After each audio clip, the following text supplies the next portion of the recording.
Hello, amazing listeners, and a very enthusiastic welcome back to another episode of Idiom Insights. I'm Emma, your guide on this continuous journey through the colorful and captivating landscape of the English language. It is absolutely brilliant to have you join us once again. And a huge hello from me, Jack, your resident enthusiast for all things words, here to sprinkle a little lightheartedness into our learning. We're genuinely thrilled you've chosen to spend your time with us today, exploring more fantastic expressions on Idiom Insights. Prepare for some linguistic discovery. That's the spirit, Jack. Learning new phrases should feel like an adventure. Today, we have 4 absolutely stellar idioms lined up.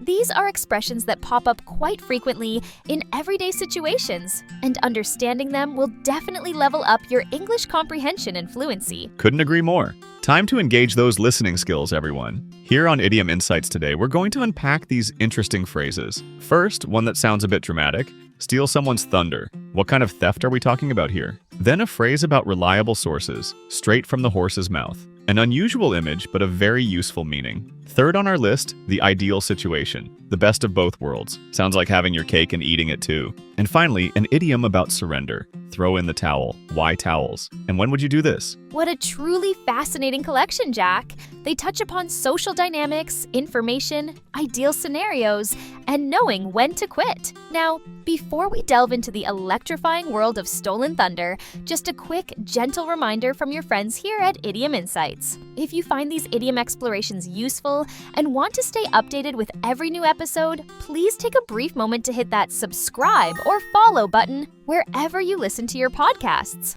Yes, please do. And a little click on the like button or perhaps leaving a rating genuinely makes our day and helps other keen English learners find our community.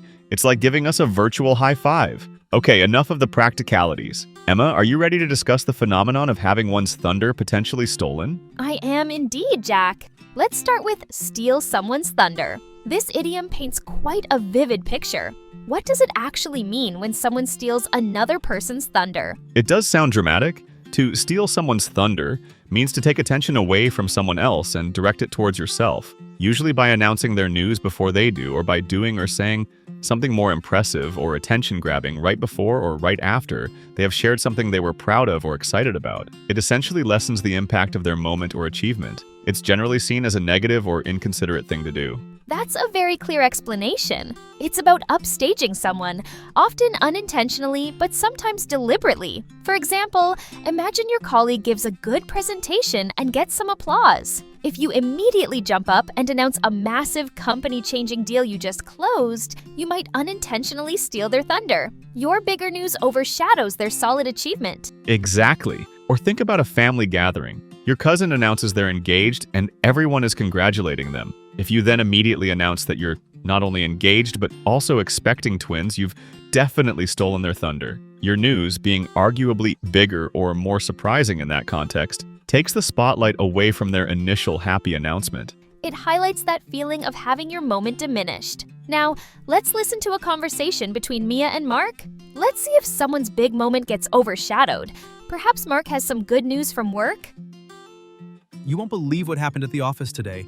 Remember that really tricky client project I've been working on for weeks? The one with all the complicated technical requirements? Oh yes, the Henderson account. You've been putting in so many extra hours on that one, Mark. How did it go? Did you finally finish it? Better than finished. I presented the final report this afternoon, and the client was absolutely delighted. My boss was there too, and he actually singled me out in front of everyone, saying it was one of the best handled projects he'd seen all year. I feel so relieved and honestly quite proud. Oh wow, Mark, that's really great. Well done. To get praise like that from your boss is fantastic. That really is good news. Hey, speaking of amazing work news, you are not going to believe what happened to me literally half an hour ago. Oh, what happened with you? Something good too? Good? Mark, it's incredible. You know that international conference in Berlin I applied to be a keynote speaker at? The really prestigious one? Well, they just emailed. I got accepted. Not just accepted, they want me to deliver the opening address. It's the biggest career opportunity I've ever had. Can you imagine? Berlin. Opening speaker. I need to think about flights, my presentation. Oh my goodness. Berlin? Keynote speaker?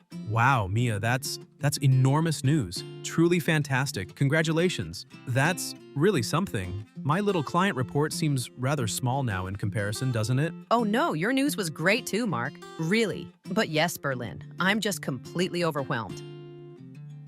You could almost hear Mark's excitement deflate like a balloon there, couldn't you? He shared something genuinely positive that he was proud of, and Mia, while initially congratulating him, immediately followed up with her own, much bigger, more dramatic news. Exactly. Even if Mia didn't mean to, the sheer scale and excitement of her news completely overshadowed Mark's achievement. His final comment about his report seeming small shows he felt his thunder was well and truly stolen. It's a perfect, if slightly awkward, illustration of the idiom. So listeners, have you ever felt like someone stole your thunder, or perhaps worried you might have accidentally done it to someone else? Share your experiences, if you feel comfortable, in the comments section of Idiom Insights. Moving on to our second idiom, which is all about getting information from the right place, straight from the horse's mouth. Emma, this is a very peculiar image. Why a horse? It is a strange one, isn't it, Jack? The origin is thought to come from horse racing, where tips about a horse's condition or chances of winning were considered most reliable if they came directly from someone close to the horse, like the owner or trainer. Essentially, the horse's mouth represented the primary source. So, straight from the horse's mouth means getting information directly from the person or source that is most authoritative, knowledgeable, or directly involved in the matter. It implies the information is accurate and reliable because it hasn't come through intermediaries or gossip. Ah, that makes sense. So it's about source reliability. If there are rumors flying around about company layoffs, but then the CEO sends out an official email clarifying the situation, you've received the information straight from the horse's mouth. You trust it more than the rumors. Precisely. Or imagine your friend is planning to move abroad. Lots of other friends are speculating about where she's going and when. If you then have a direct conversation with her and she tells you her exact plans, you can confidently say you heard it straight from the horse's mouth. You have the authentic information. It emphasizes directness and authenticity of information, cutting through gossip or speculation. Let's listen to Mia and Mark again. Perhaps they're trying to figure out the truth behind some workplace rumors? Mark, this whole situation at work is making me really anxious. Have you heard the latest whispers? Sarah in accounts told me she overheard managers talking about potentially closing our entire department and outsourcing the work. Closing the department? That's drastic. David from IT told me something completely different. He heard they're just planning a small reshuffle, maybe merging us with the marketing team, but definitely not closing anything. The rumors are all over the place. It's impossible to know what to believe. I know. It's so unsettling not knowing the real story. One rumor says closures, another says merging. Everyone seems to have a different version. It makes it hard to concentrate on actual work when you're worried about your job disappearing. Exactly. You just wish someone would tell us the truth. All this speculation is stressful. Well, actually, about 5 minutes before I came over here to talk to you, I bumped into Ms. Evans, the head of operations, in the hallway. She noticed I looked worried and asked what was wrong. I mentioned the rumors, and she took me aside for a quick chat. Really? What did Ms. Evans say? She would definitely know the real situation.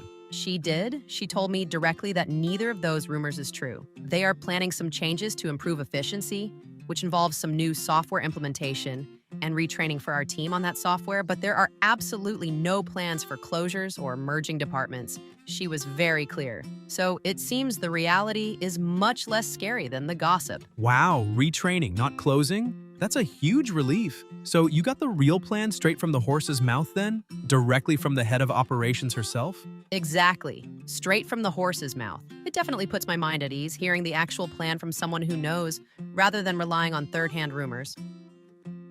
That's a perfect use of the idiom. The conversation started with conflicting and worrying rumors spreading through the office. Then Mia received the correct information directly from the most authoritative source available, the head of operations. Yes, Mark immediately recognized the value and reliability of this information by identifying it as coming straight from the horse's mouth. It contrasted sharply with the unreliable gossip they were discussing earlier. So, listeners, in what situations do you think it's absolutely crucial to get information straight from the horse's mouth? Share your thoughts with us. Moving from reliable information to ideal situations. Our third idiom today is the best of both worlds. Jack, this sounds like a dream scenario. It really does, Emma. The best of both worlds refers to a situation where you can enjoy the advantages and benefits of two different, often contrasting things at the same time. You don't have to choose between two good options. You get the positive aspects of each. It implies an ideal combination with no compromises needed on the major benefits. That's a lovely concept. For example, someone might describe working remotely from a beautiful countryside cottage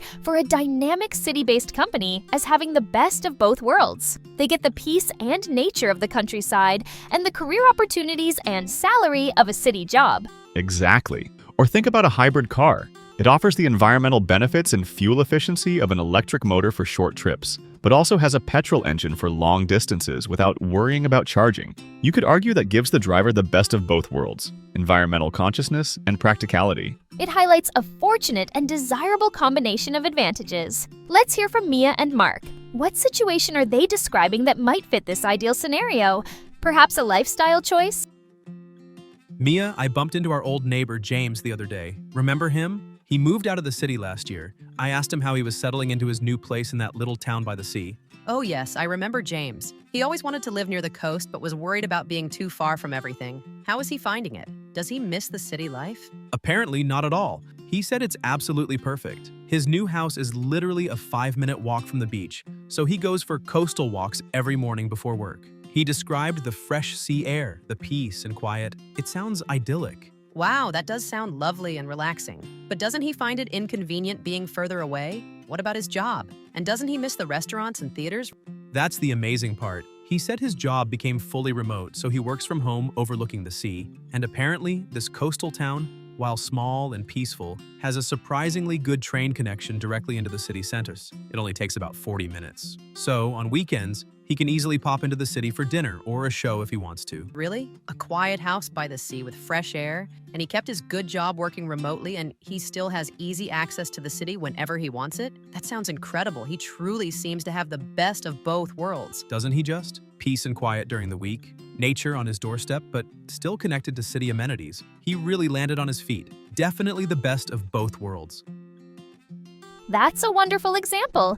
James's situation combines the desirable aspects of quiet coastal living, peace, nature, sea air, with the advantages often associated with city life: a good job, easy access to culture and entertainment. Precisely. Mia and Mark both recognize this ideal combination and use the best of both worlds to describe his fortunate setup, where he doesn't seem to have compromised on any major benefits. So, listeners of Idiom Insights, what does the best of both worlds look like to you? Can you think of examples in your own life or community? Let us know in the comments. And that brings us to our fourth and final idiom for today's exploration, one about knowing when to stop. Throw in the towel. Jack, this sounds like giving up. Why a towel? You're exactly right, Emma. It does mean giving up. And the origin, like you suspected, comes from the sport of boxing. When a boxer is being badly beaten and their coach or manager decides they cannot or should not continue fighting, the coach signals defeat by literally throwing a towel into the boxing ring. So, to throw in the towel means to quit, give up, admit defeat, or stop trying to do something, usually because you realize you are unsuccessful or that the situation is too difficult to overcome. The boxing connection makes perfect sense. So, it's used figuratively in everyday life to mean abandoning an effort. For example, if you've been trying for hours to solve a really complex maths problem and you're getting nowhere, you might eventually sigh and say, "Okay, I can't figure this out. I throw in the towel." You're admitting defeat against the problem. Exactly. Or imagine someone trying to start a small business. If, after a year of struggling with low sales and mounting debts, they decide to close the business down, they have effectively thrown in the towel. They've stopped striving because they couldn't make it succeed against the odds. It signifies the end of a struggle, an acceptance of failure, or insurmountable difficulty. Let's listen to Mia and Mark one last time. Is one of them finally giving up on a challenging task? Perhaps a DIY project gone wrong? Mark, how are you getting on with assembling that new bookshelf for the study? You've been in there for ages. I thought it was supposed to be simple flat pack furniture. Simple? Mia, this thing is the most complicated, frustrating piece of engineering I have ever encountered. The instructions are just bizarre diagrams with no words. Half the screws seem to be missing. And hole C definitely does not line up with slot D, no matter how hard I push. Oh dear. Are you sure you have all the pieces the right way around? Sometimes those diagrams can be really misleading if you look at them too quickly. I've checked everything at least 10 times. I've laid out all the pieces, identified them according to the leaflet, tried assembling section 1, Then section 2, nothing fits together properly. I even watched an online video tutorial, and my parts don't look quite like the ones in the video. I've spent 3 solid hours on this now, and it looks less like a bookshelf and more like a pile of firewood. 3 hours. Oh, Mark, maybe you just need to take a break and come back to it later with fresh eyes. Fresh eyes aren't going to magically make these pieces fit, Mia. Honestly, I've had enough. I'm defeated.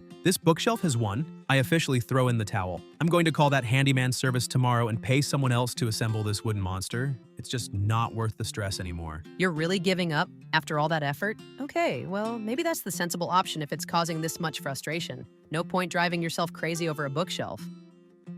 Oh, you can really feel Mark's utter frustration and exhaustion there. He clearly describes his extensive efforts, the problems he encountered, and his ultimate realization that he couldn't succeed. His declaration, "I officially throw in the towel," signifies his decision to completely give up on assembling it himself. Exactly. It wasn't a decision made lightly. It came after significant struggle and failure. It perfectly illustrates admitting defeat in the face of an insurmountable, or just incredibly annoying, challenge. So listeners, have you ever had to throw in the towel on a project, a goal, or even a difficult argument? When is it wise to give up, and when should you keep trying?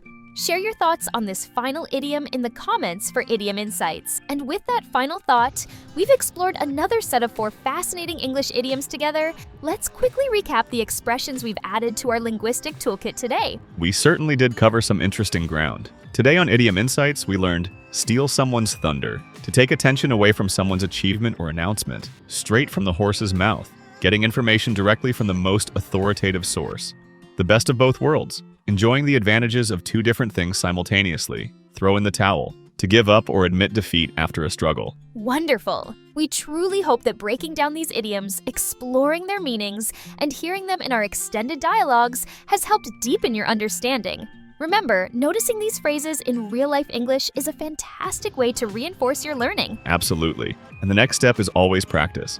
Don't be afraid to try using them when the context feels right. And speaking of right actions, if you found today's episode of Idiom Insights helpful and enjoyable, we would be incredibly grateful if you could take a moment to leave us a like, a rating, or even a brief positive review. It really helps support the show. And please, make sure you are subscribed or following Idiom Insights so you won't miss our next linguistic adventure. We'll be back soon with more idioms to explore. We genuinely appreciate every single one of you being part of our learning community.